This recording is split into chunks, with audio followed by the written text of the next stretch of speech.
सीखे हम तो बस इतना जानते आप सीखे कुंडलपुर के बड़े बाबा की, मूल नायक श्री अजितनाथ भगवान की, परम पूज्य आचार्य भगवान गुरुदेव शेखर विद्यासागर जी महामुनिराज की, परम पूज्य मुनि शेखर विमल सागर जी, अनंत सागर जी, धर्म सागर जी आदि समस्त 3 कमनों करोड़ मुनिराजों की, रत्नात्रय महामंडल विधान की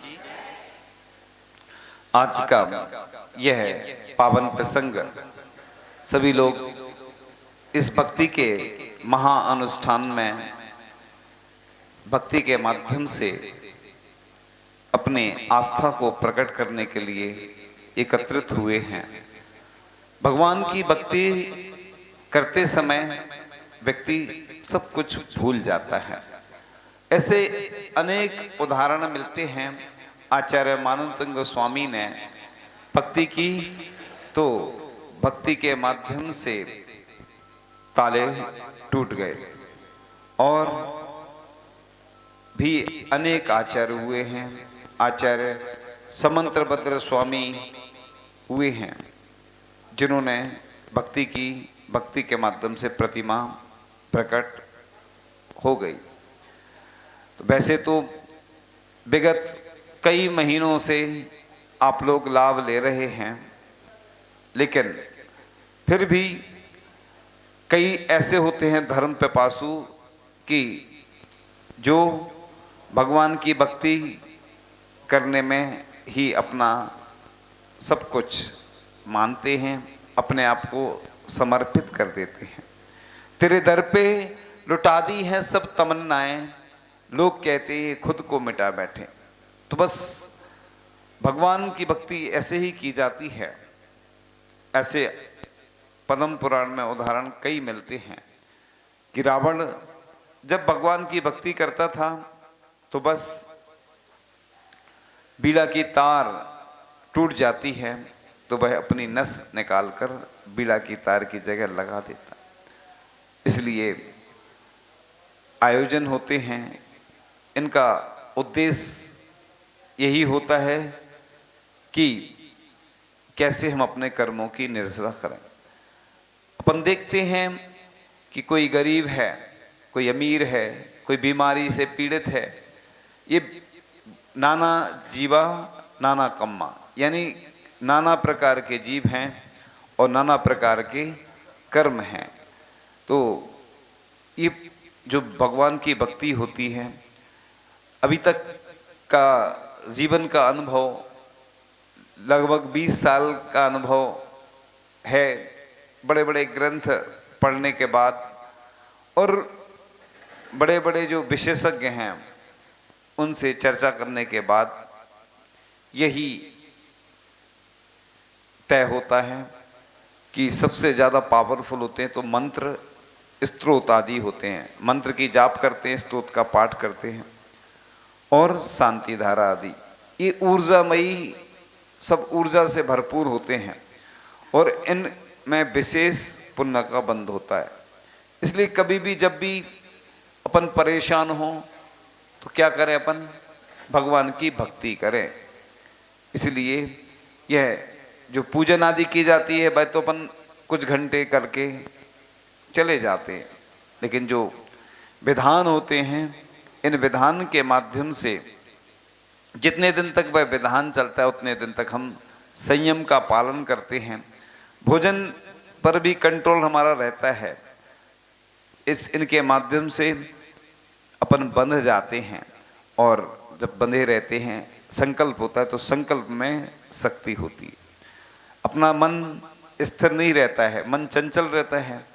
कई लोग ये भी बोलते हैं ना, जब जाप करते हैं तभी मन में बहुत सारे विचार आते, वैसे नहीं आते। एकाग्रता जब भी आती है, स्वप्न आते ना, रात में क्यों आते स्वप्न? आपने देखा जो कोई भी तकलीफ होती है, कान में दर्द हो या कोई भी दर्द हो, दिन भर अपन व्यस्त रहते, अगर चोट भी लग जाए तो अपन को दर्द नहीं होगा, और जैसे ही मन वहाँ चला जाता तो फिर दर्द शुरू हो जाता है। इसका अर्थ ये है कि उपयोग के ऊपर आधारित रहता है। इसलिए अपन जब तक भगवान की भक्ति करते हैं तो सब कष्ट दूर होते चले जाते हैं।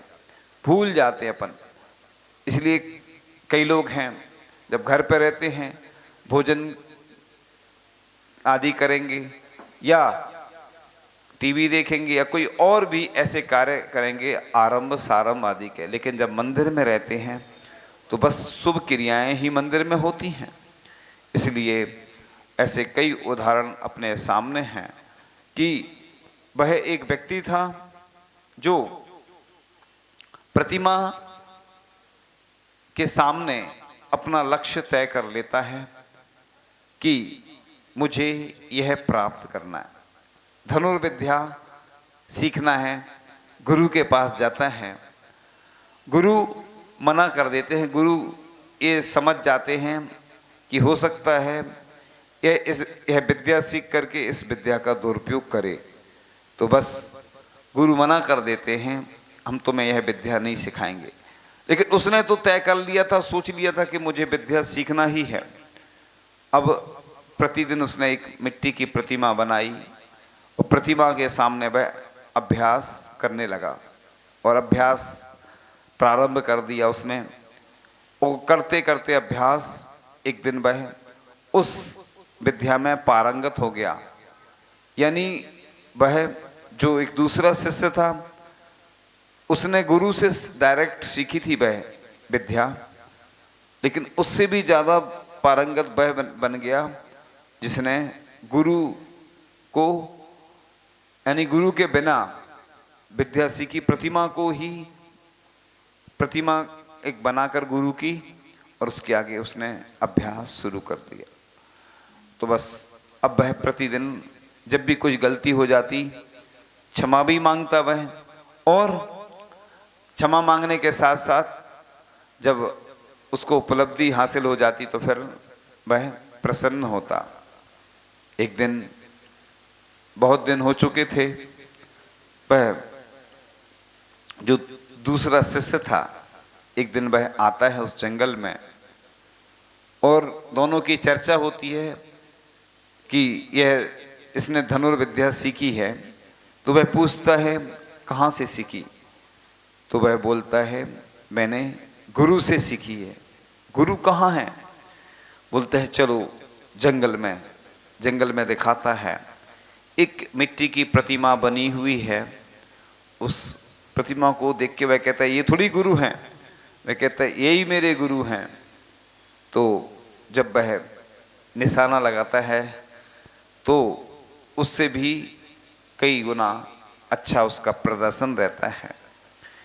तो जिस प्रकार से कई लोग कहते हैं ना कि ये मिट्टी की प्रतिमा क्या कर सकती है, तो मिट्टी की प्रतिमा हो चाहे पाषाण की प्रतिमा हो, प्रतिमा भगवान की जो होती है, पाषाण से परमात्मा की जब यात्रा होती है उसके अंदर सूर्य मंत्र दिया जाता है।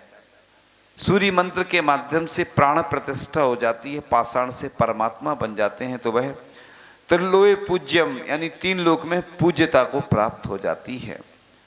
इसी प्रकार से हम जब अपनी आस्था प्रकट करते हैं, श्रद्धा प्रकट करते हैं, जिसके अंदर भगवान के प्रति आस्था और श्रद्धा होती है तो उसके लिए भगवान है। अन्य कोई जो जिनकी आस्था नहीं होती है तो उनके लिए क्या होता है, वह पत्थर है। तो पत्थर के अंदर अगर हम श्रद्धा प्रकट करते तो वह भगवान के रूप में करते हैं। जिस प्रकार से नोट होता है ना, जब बंद हो जाते हैं नोट तो लोग घर से फेंक देते हैं नोट, और जब उनकी कीमत रहती है, जब तक चलन में रहती है तो लोग संभाल कर रखते हैं। चेक होता ना, चेक में भी ऐसी स्थिति रहती है, खाली चेक रहता तो कोई महत्व नहीं उसका। हालांकि कई लोग दे देते हैं बदले में, जैसे किसी से कुछ लेते हैं उधार आदि। तो आपकी आस्था श्रद्धा जिस प्रकार से जैसी रहेगी वैसे ही पुण्य का फल मिलता है। जाकी रही भावना जैसी, जिस प्रकार से आपकी आस्था होगी वैसे ही पुण्य का बंध होता है। जैसे बहुत सारी महिलाएं रहती हैं, सबको अलग अलग आटा दिया जाए रोटी बनाने को, सबकी अलग अलग बनती है। इसी प्रकार से कई लोग आते हैं, महाराज जी हम पूजन बहुत करते हैं, जाप भी देते हैं, लेकिन हमारा तीव्र कर्म का उदय चलता है। ऐसा कोई उपाय बताएं जिससे कि हमारा कर्म नष्ट हो जाए, हमारी बीमारी दूर हो जाए, हमारी परेशानी दूर हो जाए। तो जैसे पूर्व में होता है ना, अपन ने पूर्व में पाप का कार्य किया होगा, अब वर्तमान में भले ही अपन पुण्य कर रहे, जैसे पुण्य और पाप के दो अकाउंट हैं। खाता होता है ना, खाता जो जानते हैं ना, हिसाब किताब लगाते हैं, वो ऐसा होता है डेबिट और क्रेडिट, यानी नामे और जमा होता है, बैंक में भी होता है और अपन जो व्यापार आदि करते हैं उसमें भी ऐसे ही चलता है। अब किसी ने पूर्व में पापी पाप किया, वर्तमान में भले ही वह पुण्य कर रहा है, लेकिन पाप कर्म का उदय जो उसने कर्म किए थे उसका फल वर्तमान में मिल रहा है। और वर्तमान में एक व्यक्ति है ना पाप कर रहा है और उसको फिर भी पिछले जन्म का उसका पुण्य कर्म का उदय है तो उसको अच्छा मिल रहा है। और एक व्यक्ति खूब अभिषेक कर रहा, शांति दे रहा, पूजन कर रहा, आहार दे रहा, स्वाध्याय कर रहा, सब अच्छी क्रियाएं कर रहा, लेकिन पूर्व जन्म का ऐसा कर्म का उदय रहता है। तो एक पाप का एक पुण्य का। अब दीपावली पे जैसे हिसाब किताब होता ना, अकाउंट बंद हो जाता, तो क्या करते, जो बैलेंस बचता है शेष वो अगले साल के खाते में डाल दिया जाता है। तो इसी प्रकार से अपना भी चल रहा है। अपन सोचते हैं कि मैं तो सबके साथ अच्छा करता हूँ, जितने लोग आते हैं ना यही बस विकल्प रहता है, मैं तो सबके साथ अच्छा करता हूँ लेकिन मेरे साथ बुरा क्यों होता है। तो अपना पूर्व जन्म का अपन समझें कि मैंने कोई ऐसा कर्म किया होगा। ऐसे कई उदाहरण मिलते, सीता का मिलता है ना कि रामचंद्र जी से उसका बिछोह हो गया, क्यों हो गया, पूर्व में ऐसा कोई कर्म किया था। अंजना का भी आता है।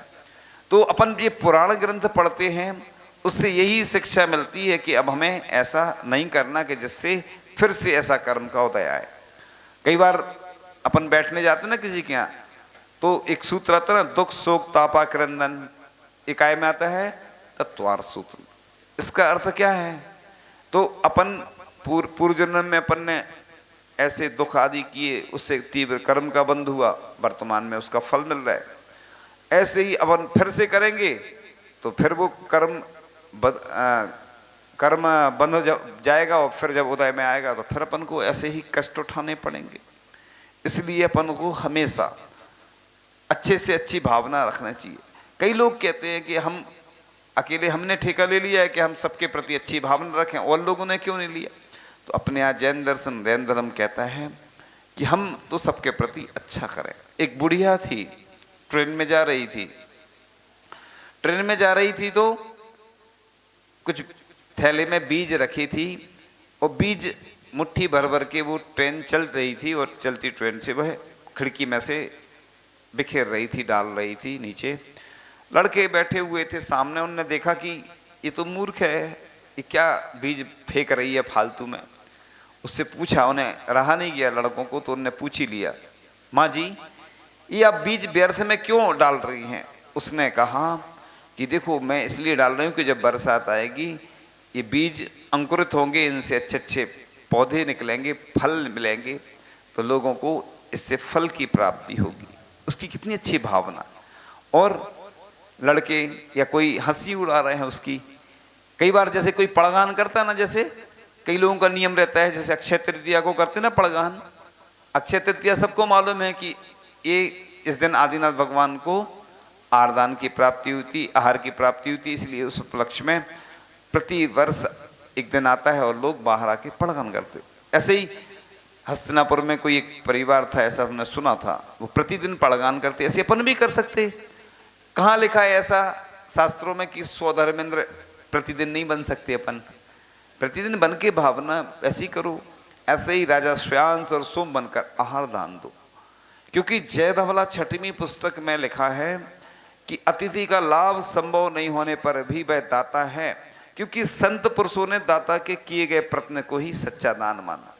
इसलिए आप ऐसा नहीं सोचे कि सिर्फ एक ही दिन हमें दान करना है, प्रतिदिन भी अपने घर के बाहर बस दरवाजे पे आ गए, अपन ने 2 मिनट भी खड़े होकर पड़गान कर लिया और अंदर चले गए। शुद्ध भोजन बनाने के बाद ऐसा करते हैं तो भी अपनों को वही पुण्य का अर्जन होता है जो पूरा आहार दान से होता है। त्रिंच भी भोग भूमि जाता किस निमित्त से जाता है? इसी भावना से। वह आहार नहीं दे सकता लेकिन भावना तो वह करता है। लेकिन इस सबके लिए नहीं लिखा है भावना करना।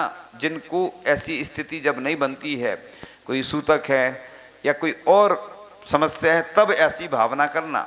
जो देने के पात्र होते हैं दे सकते हैं, स्थिति अच्छी है तो देना चाहिए। तो इसी प्रकार से भगवान की भक्ति करते समय भी हमेशा 3 बार तो ये अपन को, 3 बार नहीं तो 2 बार कम से कम करना ही चाहिए, सुबह और शाम को।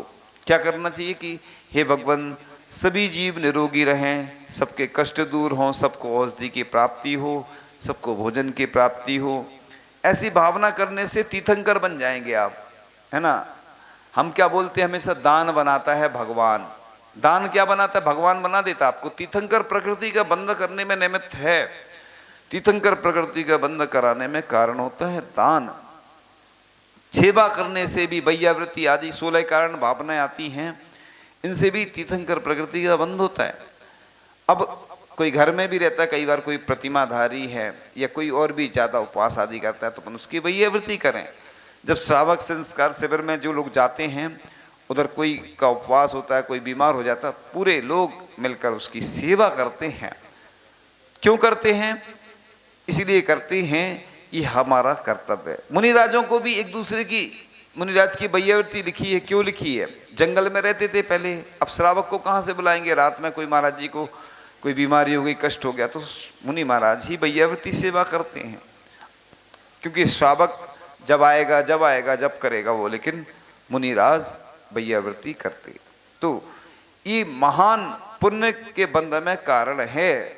इसलिए अपन लोगों का कर्तव्य है कि अपन जो भी कष्ट में है, हम हमेशा बोला करते, कोई अपना साधर्मी है, गरीब है, शिक्षा नहीं हो पा रही है, उसके बच्चों आदि की चिकित्सा नहीं हो पा रही है, आर्थिक रूप से ऐसी स्थिति के भोजन भी नहीं मिल रहा है।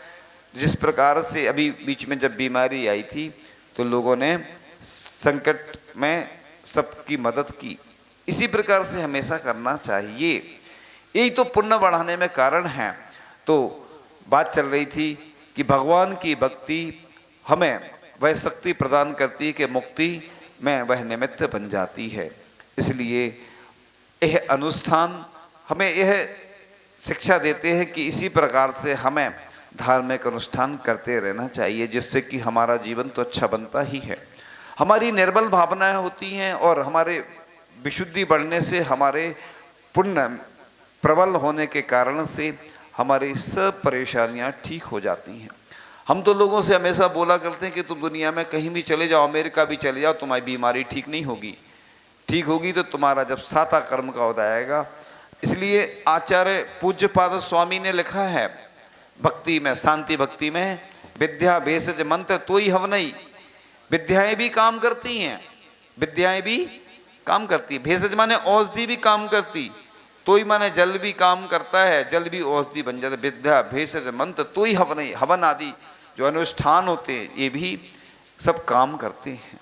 इसलिए दुनिया में आप भटकते रहो, कहीं भी चले जाओ, लोगों को क्या होता है, मेंटलिटी सेटिस्फैक्शन नहीं होता है। अब एक पुस्तक आई थी रमोकार मंत्र हीलिंग, उसके पीछे लिखा था विश्व का सबसे बड़ा डॉक्टर क्या है? रमोकार मंत्र। अभी रमोकार मंत्र सबको आता है, लेकिन उसके प्रति उतनी श्रद्धा नहीं है। कई जैन नहीं है जो अजैन हैं, रमोकार मंत्र से इलाज करते हैं, लेकिन हम रमोकार मंत्र दिन भर पढ़ रहे, कुछ हो ही नहीं रहा, क्योंकि हमारी उतनी आस्था श्रद्धा नहीं है उसके प्रति। अति परिचित अवज्ञा। हम लोग भी देखते हैं, जैसे कोई ज्यादा परिचित हो जाता है ना, तो उसको तब महत्व नहीं रहता, और कोई नया व्यक्ति है वो डर डर के काम करता है, उसकी विशुद्धि अलग रहती। नए व्यक्ति की नई बहू आती ना जब घर में, तो पहले वो धीरे धीरे कुछ नहीं जानती, ज्यादा नहीं करती। आजकल फिर भी बहुत ज्यादा, आजकल की बहू वैसी नहीं रही पहले जैसी। तो अब तो वो धीरे धीरे आएगी, तो वो पहले एडजस्ट होने में उसको टाइम लगता है, धीरे धीरे फिर तो वो सास से भी बड़ी हो जाती फिर तो अति परिचित अवज्ञा, मतलब जो परिचित ज्यादा होता है तो उतनी उसकी, उसके प्रति, सामने वाले के प्रति वो नहीं रहती। इसलिए कई बार दूर भी रहना चाहिए। ज्यादा परिचय होने से भी कई बार बहुत सारी ऐसी स्थितियां बनती हैं। तो इसी प्रकार से अपन रमोकार मंत्र के इतने करीब हैं और दिन रात पढ़ते रहते हैं, तो बस उसके कारण से उसके प्रति श्रद्धा नहीं रहती। जबकि यह महामंत्र इतना पावरफुल मंत्र है कि हमने बताया था नमोकार मंत्र। जिनेवा में 1997 में एक कॉन्फ्रेंस हुई थी, विदेश पूरे जितने भी इस धर्म के लोग थे, सब धर्म के लोग थे, तो इस नमोकार मंत्र को विश्व शांति महामंत्र की उपाधि मिली थी। नमोकार मंत्र को विश्व शांति मंत्र, इसलिए उस पुस्तक में लिखा था इमोशनल केयर यानी भावनिक उपचार। मंत्र के माध्यम से जो हम जाप करते हैं तो क्या होता है, इमोशनल केयर, मतलब भावना से ही उपचार होता है। इसलिए यह जो अनुष्ठान होते हैं इसमें शांति धारा होती है, और जब मंत्र पढ़े जाते हैं तो मंत्र बड़े पावरफुल होते हैं। उन मंत्रों के माध्यम से भी चिकित्सा हो जाती है और हमें शांति की प्राप्ति होती है। क्योंकि आज देख रहे हैं कि लोग टेंशन में ही परेशान रहते हैं, यहाँ से गए और घर में कुछ ना कुछ लड़ाई झगड़े विकल्प परेशानियां रहती हैं, इधर रहते तो शांति रहती। कई लोगों को इसलिए मन में यही आता कि हम सब घर बार छोड़ दें, लेकिन उनकी इतनी कैपेसिटी नहीं रहती, क्षमता नहीं रहती कि सब छोड़कर हम इधर आ सकें। तो ये जो मांगलिक अनुष्ठान होते हैं ये आपके लिए सब कुछ प्रदान करने वाले होते हैं, लेकिन उस व्यक्ति को प्रदान करते हैं जो व्यक्ति इनमें मन से वचन से काय से सम्मिलित होता है। इसलिए ये ऐसा नहीं सोचें अभी तो हमने किया था, भोजन भी तो अभी किया था, सुबह करते हैं फिर शाम को करते फिर दूसरे दिन भी करते, सब चीज़ें बदलते हैं। इसलिए ऐसा नहीं सोचे कि अभी किया था। हम तो ये कहते हैं कि प्रतिदिन प्रति क्षण ये सब करते रहना चाहिए। अभी इसी नगर में जब विधान हुआ, पहला विधान हुआ तो उसमें भी पात्र बने, दूसरा हुआ तो उसमें भी पात्र बने, तीसरा हुआ तो उसमें भी, यानी जो भी कार्यक्रम हुए जो भी अनुष्ठान हुए कई लोग ऐसे हैं कि सब में शामिल हुए। हमें भी लगता था पहले तो कि यार अब कैसे हुआ क्या होगा, लेकिन देखा तो वही को वही फिर, वही को वही फिर। देखो कितना अच्छा ये जो अनुष्ठान होता है, कितना अच्छा अवसर प्रदान करता है व्यक्ति को। और कई लोग ऐसे हैं कि बस वो तो ये सोचते कि प्रतिदिन अगर अनुष्ठान हो तो हम प्रतिदिन भाग लें, लेकिन इसलिए तो आप देखो भगवान के मोक्ष कल्याणक प्रतिदिन आते हैं, आते लगभग प्रतिदिन का मतलब होता है यानी कितने सारे आते, लेकिन मोक्ष सप्तमी पार्श्वनाथ भगवान की विशेष है, उस पर अच्छा लाड़ू चढ़ाएंगे, कई सम्मेद शिखर जी जाएंगे, कुछ आदिनाथ भगवान का भी थोड़ा सा मनाया जाता, महावीर भगवान का तो दुनिया मनाती है, दीपावली के दिन होता है। और बाकी अब देखना अरयनाथ भगवान हो गए, मल्लीनाथ हो गए, ऐसे कई भगवान हैं तो कोई ज़्यादा नहीं है। जैसे यहाँ पर अजितनाथ भगवान है, बंधाजी में भी हैं, विशेष उनकी महिमा है। तो अजितनाथ भगवान कहते हैं ना कि जो अजितनाथ भगवान की भक्ति करता है उसकी जीत निश्चित रूप से होती है। वह कभी यानी अविजय को प्राप्त नहीं, तो विजय ही विजय होती है। इसलिए आप लोग सब मिलकर और भी जो लोग हैं सबको बता देना, क्योंकि आज तो प्रथम दिन है, आगे और विशेष कुछ आने वाला है, कुछ नया मिलने वाला है। क्योंकि शुरुआत में ऐसे ही होता है, जब भी शुरुआत होती है कोई कार्यक्रम की तो धीरे से लोग सोते से रहते, अभी जागे नहीं है। अब यही सोच रहे होंगे लोग कि इतने दिन से तो कर रहे हैं, अभी क्या करें अब, लेकिन सबको जगा देना, बता देना। क्योंकि कल देखा आपने कैसा दृश्य था, सब लोग सोच रहे थे कि हमें मिल जाए, मौका मिल जाए, तो कल वो अलग दृश्य था। लोगों को मतलब लोग ज़्यादा थे, समय कम था। वह समय है तो लोग कम हैं, स्थान भी पूरा भरा हुआ था, जगह किसी को कहीं नहीं मिल रही थी। आचार्य जी बोलते ना, भरा कलश अच्छा माना जाता है, भरा रहना चाहिए, हरा भरा अच्छा माना जाता है। तो आप लोग इस अनुष्ठान को बड़े अच्छे से उत्साह के साथ करें, ऐसे उदासीन जैसे नहीं बैठे, नहीं तो दीक्षा लेना पड़ेगी फिर। क्योंकि जो उदासीन हो जाते ना, ऐसी लोगों को दीक्षा दी जाती कि जो संसार शरीर भोगों से बिल्कुल उदासीन हो गए। लेकिन होता क्या है, लोग जब धार्मिक कार्यों की बारी आती है तो उदासीन हो जाते हो। जब लौकिक कभी इधर कुछ भोजन वोजन आदि हो रहा होता या डांस नृत्य होता तो गरबा क्या क्या बोलते ना वो, तो फिर बस उसमें कितने राग रंग के कार्यों में लोगों को आनंद आता है। और लेकिन जब भगवान की भक्ति, अभिषेक, शांति धारा, विधान आदि की, तो शांति से बैठे रहते बिल्कुल। जैसे हम तो यही लगता हम लोगों को देख के कि कितने शांत बैठे हैं, जैसे सबको मुनि और आरी का बनना हो, बिल्कुल शांति से बैठे, बिल्कुल ऐसे ही बैठे रहेंगे, बिल्कुल अच्छे से माला फेरते रहेंगे। और तो आप लोग इस प्रकार से उदासीन नहीं होना है। हमें जब भी कोई अच्छा अनुष्ठान हो, एक दान चिंतामणि अति मब्बे नाम की महिला हुई है, दान चिंतामणि में आचार्य श्री ने कई बार उसका उदाहरण सुनाया। उसने 1000 प्रतिमाओं का दान किया था, प्रतिष्ठा करवाई थी, विराजमान करवाई थी, और 1000 मुनियों को एक साथ आहार दान दिया था उसने। 1000 गर्भवती गायों का, गर्भवती महिलाओं को सोने की सींग वाली गायों का दान दिया था। वह कर्नाटक की जैन महिला हुई, उसकी सोने की प्रतिमा बनाई गई थी उस महिला की। सोचिए आप कितनी प्रसिद्ध महिला हुई। तो महिलाएं हों चाहे पुरुष हों, सब लोग अच्छे से इस अनुष्ठान को संपादित करेंगे। जब सब मिलकर कोई काम करते हैं, एक छोटा सा बच्चा था और बच्चा पेड़ को हिला रहा था, रोड पे पेड़ डला था, गिर गया था पेड़, तो सब लोग निकलते जा रहे थे। एक व्यक्ति ने सोचा ये छोटा सा बच्चा मेहनत कर रहा, चलो इसकी मदद अपन करें। वो व्यक्ति आया, उसको देखते देखते बहुत सारे लोग इकट्ठे हो गए, उस पेड़ को उन्होंने मिलकर हटा दिया। इसी प्रकार से कोई भी काम होता है तो पहले अगुआ जो होता है ना, उसको पूरा पुण्य का हिस्सा उसके हिस्से में जाता है। इसलिए आप लोग भी उस बच्चे की तरह ही काम करें। जंगल में एक चिड़िया थी और बूंद बूंद करके पानी ला रही थी, वो बुझाने की कोशिश में लगी हुई थी। इतने में जंगल के पशु पक्षियों ने चिड़िया को देखा, चिड़िया से कहा तू मूर्ख है, क्या कुछ बूंद पानी से आग बुझेगी क्या? तो जंगल के पशु पक्षियों ने चिड़िया को देखा और कहा तू मूर्ख है, क्या कुछ बूंद से आग बुझी क्या? चिड़िया ने कहा कि आग बुझे या ना बुझे, जब भी इतिहास लिखा जाएगा मेरा नाम आग जलाने वालों में नहीं बुझाने वालों में आएगा। तो इसी प्रकार से ये नहीं सोचो मैं गरीब हूं, मैं छोटा हूं, मैं कोई भी हो, अपने यहाँ आत्मा में अनंत शक्ति है, चाहे चींटी हो चाहे हाथी हो। इसलिए कोई गरीब नहीं है, कोई छोटा नहीं है। अपने आप को कमजोर क्यों समझते हो? अपने आप बस पॉजिटिव सोचो ना कि मैं बस भगवान का भक्त हूं, बस मैं गरीब नहीं हूं, अमीर नहीं हूं, सब इन सब से मैं रहित हूं। इस प्रकार की भावना रखो। कोई बीमारी है, परेशानी है, उसी को नहीं, अंदर टेंशन होता है उसके कारण। कई बार चोट लग जाती तो आचार्य जी के पास पूछते जाते हैं हम लोग, आचार्य जी क्या लगाना? तो बोले बस हाथ नहीं लगाना। तो आचार्य जी क्या बोलते? हाथ नहीं लगाना। और बोलते उसकी ओर बार बार नहीं देखना, कितने घाव उसी को दिखाओ जो इलाज कर सके। तुम कई लोगों को अपना घाव दिखाओगे, लोग कुरेद कुरेद के देख देख के बड़ा और कर देंगे, इलाज नहीं होगा।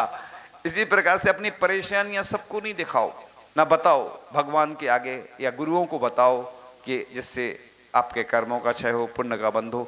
इन्हीं भावनाओं के साथ यह मांगलिक अनुष्ठान अच्छे से संपन्न हो और आप लोग अच्छे से लाभ लें। परम पूज्याचार्य भगवान गुरुदेव शेखर विद्यासागर जी महामुनि राज की। हमारे इस अनुष्ठान में बाहुबली इंद्र बनने का सौभाग्य प्राप्त किया है श्रीमान नरेश चंद जैन, निश्चल जैन, नवीन जैन, चिन्मय किराना, श्रीमती मनोरमा जैन। अगर उपस्थित हों, उपस्थित हैं क्या?